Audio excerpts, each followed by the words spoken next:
घर में बिलख रही है भक्त जनों। ऐसा ही नहीं भाइयों,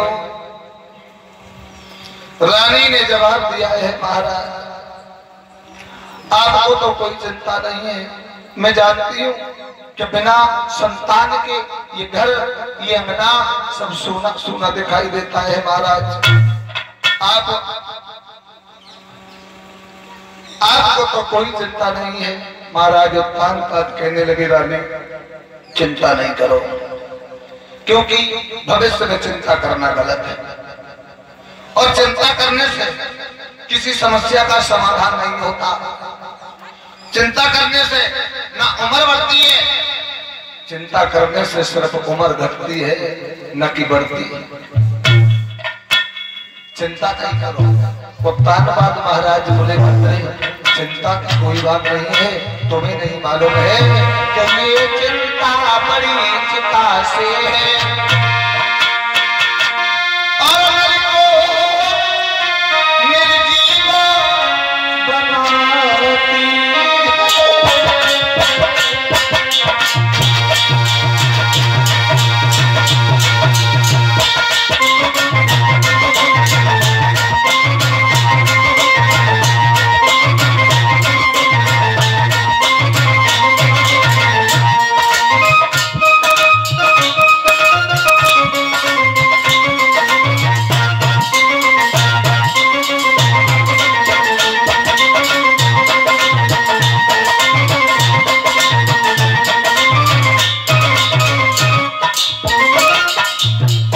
जवाब दिया है रानी चिंता नहीं करो, भविष्य में चिंता करना गलत है।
जवाब दिया है उत्तानपाद में महारानी भविष्य में चिंता करना गलत है।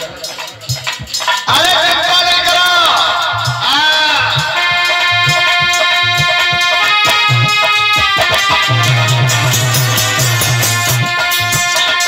रानी बोली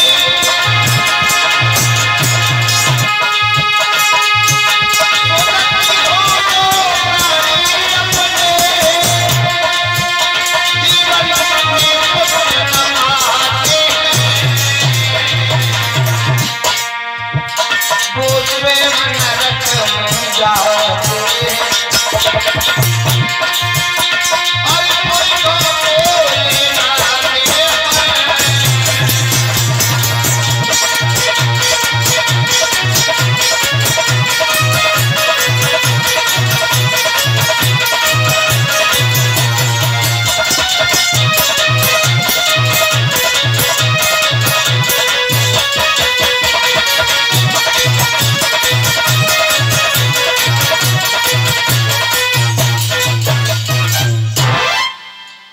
जवाब दिया है महारानी ने, महाराज मैं तो ये सुनती चली आई हूं कि जो मनुष्य अपने जीवन में संतान का मुख नहीं देखता वो खुद तो नरक में जाता है, लेकिन अपने पूर्वजों को भी ले जाता है। महाराज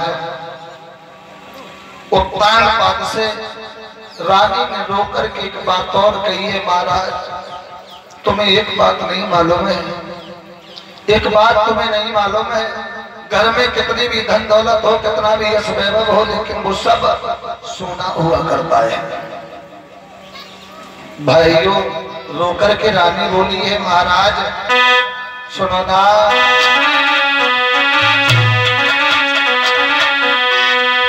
बेटा पंकज बोली है रानी,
रानी आंगन में रो रही है। महाराज बिना संतान के ये घर आंगन सब खाने को दौड़ता है, तुम एक काम करोगे? महाराज उत्तानपाद बोले क्या? जवाब दिया है आप मेरा एक कहना मान लो और आप अपनी दूसरी शादी कर लो। क्या क्या कह रही? अरे तुम्हारी बुद्धि तो सही है, अपने हाथों से अपने पैरों में कुल्हाड़ी मार रही हो रानी, गलत है, बिल्कुल गलत। रानी ने दोनों हाथ जोड़े जवाब दिया, महाराज केवल आपसे एक यही विनती है। और बोली, महाराज तुम्हें नहीं मालूम है? और क्या बोली रानी?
जवाब दिया है महाराज, आप दूसरी शादी कर लो।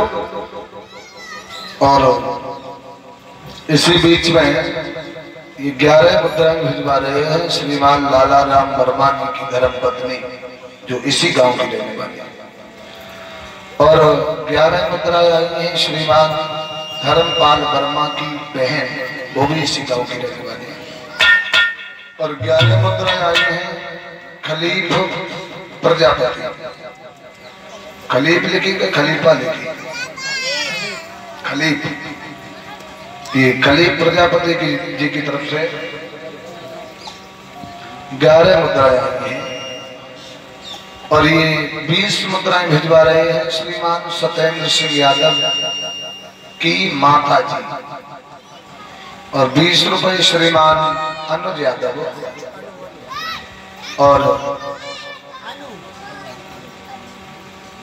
हाँ सही कह रहे हैं, कहा करें कम पढ़े लिखे हैं, कक्षा 3 में 3 माह फेल हुए हैं, तुम हंसा तो हम साची का। ये 20 रुपए भिजवा रहे हैं अनु यादव। और 21 रुपए आए हैं श्रीमान ऋतिक यादव, ये भगवान के चरणों में समर्पित कर रहे हैं। मैं भगवान से कामना करता हूँ कि भगवान हमेशा सद्बुद्धि प्रदान करता रहे, धन दौलत के भंडार भरते रहे, यही मेरी आशा और कामना है। भगवान की आओ देखें अभी भगवान की कथा में एक लाइन की भगवान नाम की सब लोग बोल लेते हैं प्रेम से, उसकी बात देखें भगवान की कथा।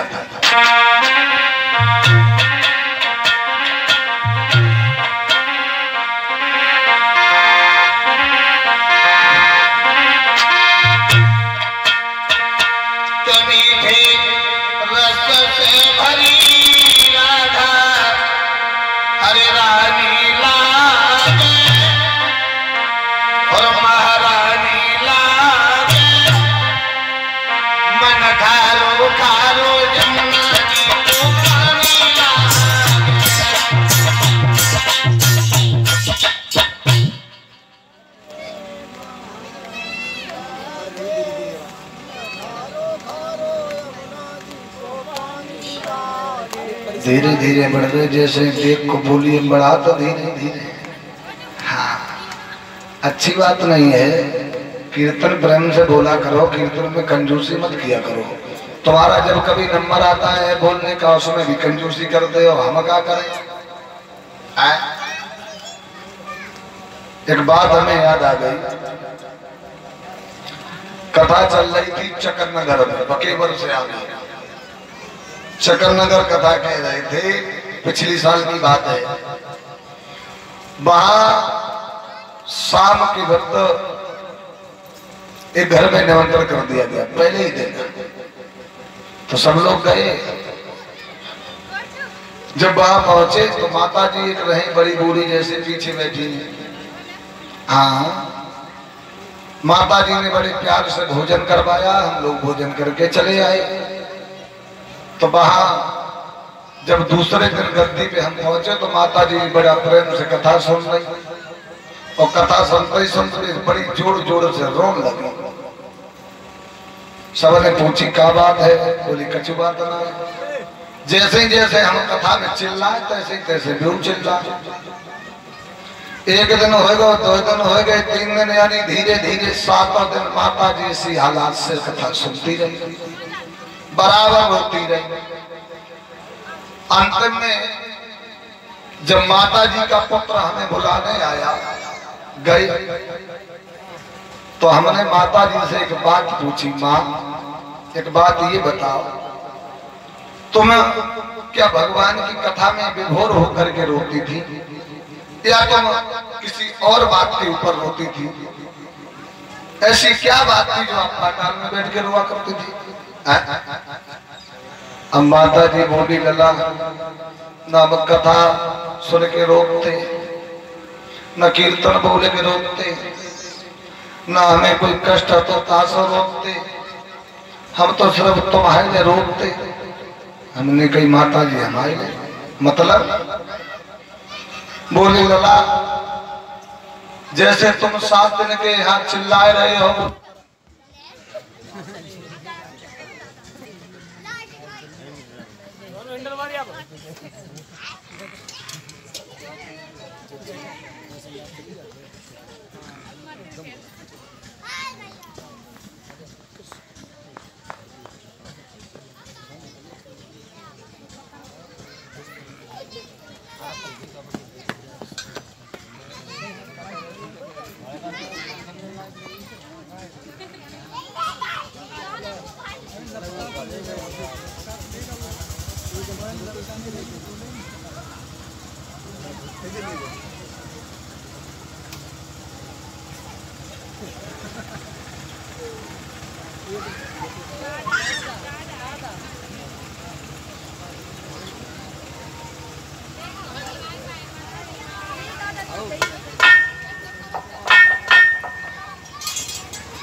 बोले गोविंद भगवान की। अब माता जी बोली लला, रोज तो हम आस हो गए थे कि जैसे तुम 7 दिन के यहाँ चिल्लाए रहे हो और ऐसे ही एक हमारा पड़ता चिल्ला 7 दिन में मरी जाओ। अब कष्ट तो हमें जब आता वो है कि अब तुम मरे जाते घंटे ही 2 घंटा, 7 दिन हो गए तुम्हें चिल्ला।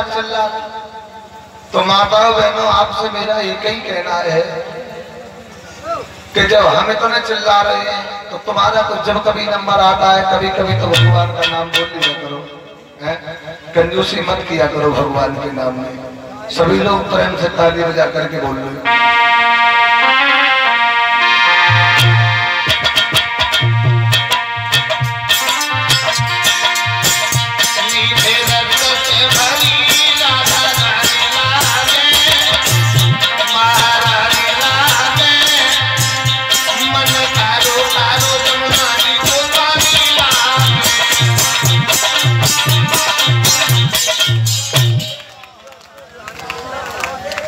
जब मोहल्ला से आवाज आ रही है कोई मतलब ही ना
भगवान की कथा में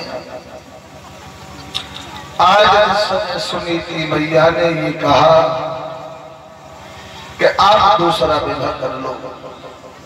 उत्तानपाद महाराज कहने लगे हैं भद्रे, क्या कह रहे हैं दूसरा विवाह? अरे तुम्हें नहीं मालूम है, तुम्हें नहीं मालूम, तुम दूसरी शादी की कह रही हो। मेरी एक बात सुनो। और क्या बोले महाराज उत्तानपाद अपनी रानी से कि रानी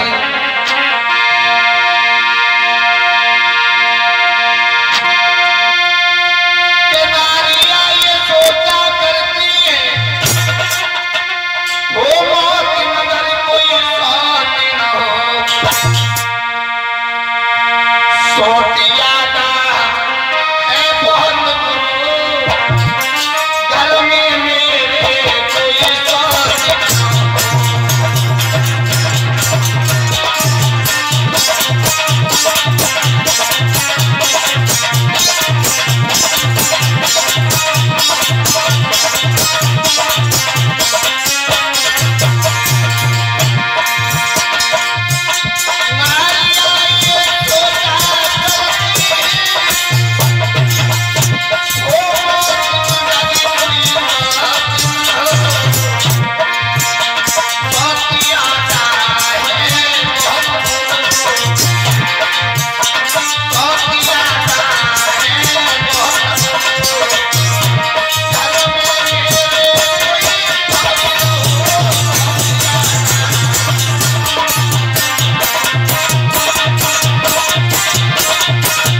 सुनीति ये तुम क्या कर रही हो? मेरी बात सुनो और समझने की कोशिश करो।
अगर सौत से मौत बहुत अच्छी हुआ करती है, जो एक ही बार आती है, जिंदगी की सारी झंझट खत्म हो जाती है।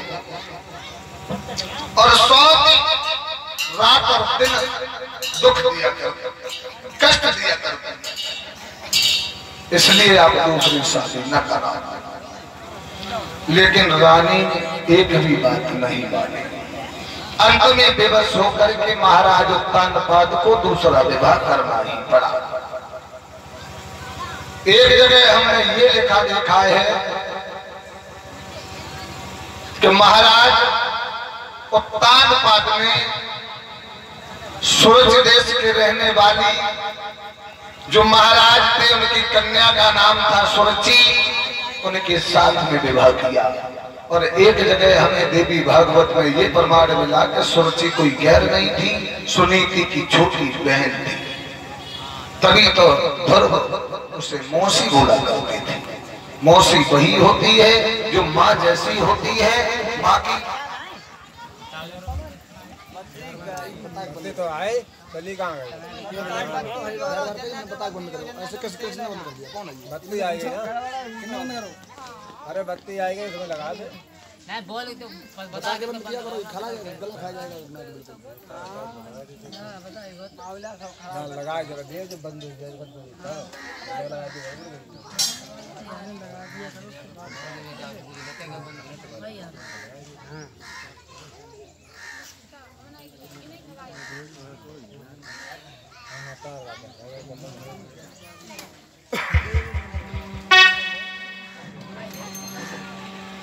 भाई। एक जगह हमें ये प्रमाण मिला है कि सुनीति की छोटी बहन थी सुरुचि। सुरुचि सुमाने अपनी रुचि माने इच्छा, जो अपने इच्छा से चलने वाली, किसी की बात न मानने वाली, वो सुरुचि के साथ में जब विवाह होके आया महाराज उत्तानपाद का, तो ऐसा ही नहीं, विवाह करके जब आए, विवाह करी लौट के आए, खुशी सवारी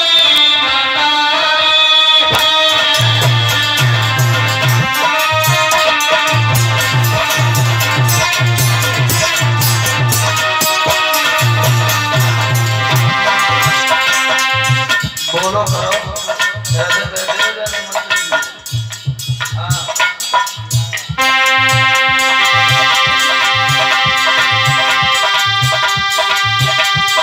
विवाह कर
दूसरा विवाह करके आए।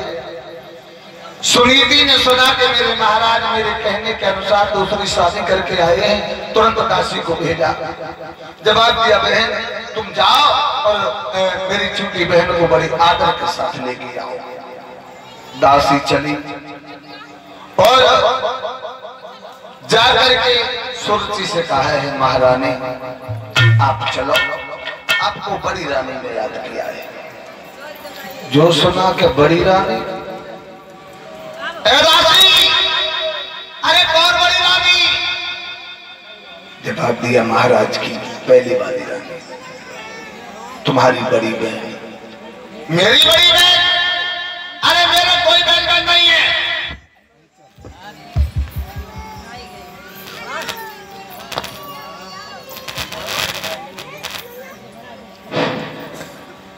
कोई बहन नहीं है मेरी।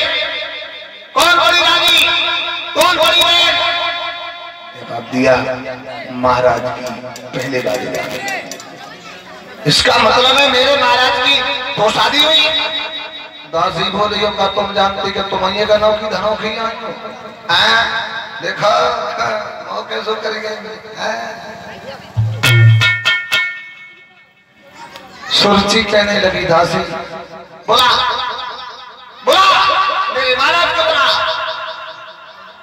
उत्तानपाद महाराज को बुलाया। जैसे ही उत्तानपाद महाराज को बुलाया, महाराज को देखा तो रानी सुरची उत्तानपाद से एक बात कहती हुई बोली, महाराज एक बात का हमें जवाब दे दो। क्या? बोली है,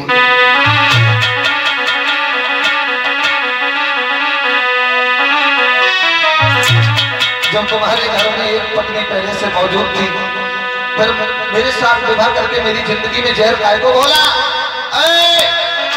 और बोली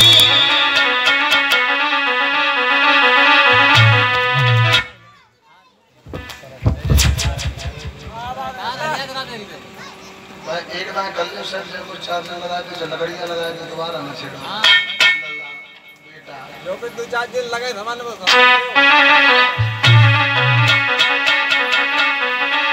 बोलिए महाराज, चुपचाप क्यों खड़े हो? अरे कुछ बोलो।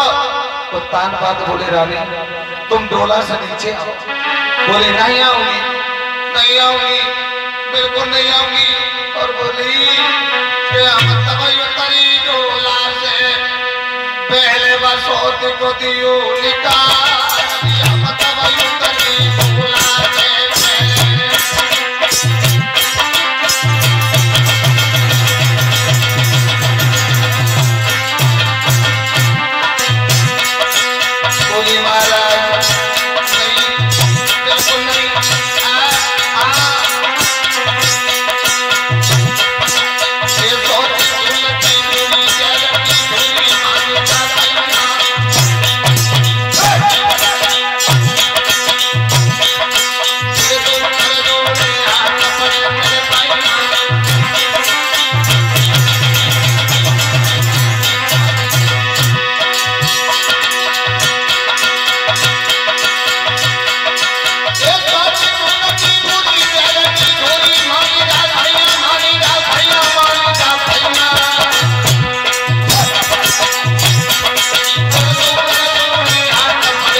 कैसे उतरोगे? पहले इस शौक को घर से बाहर करो, तब। और तुम्हें नहीं मालूम है महाराज, ये शौक, अरे शौक जो है कि मेरे पिया शौक की भस्म हमने और कोई नहीं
जैसे ही रानी ने ये कहा, महाराज के होश उड़ गए।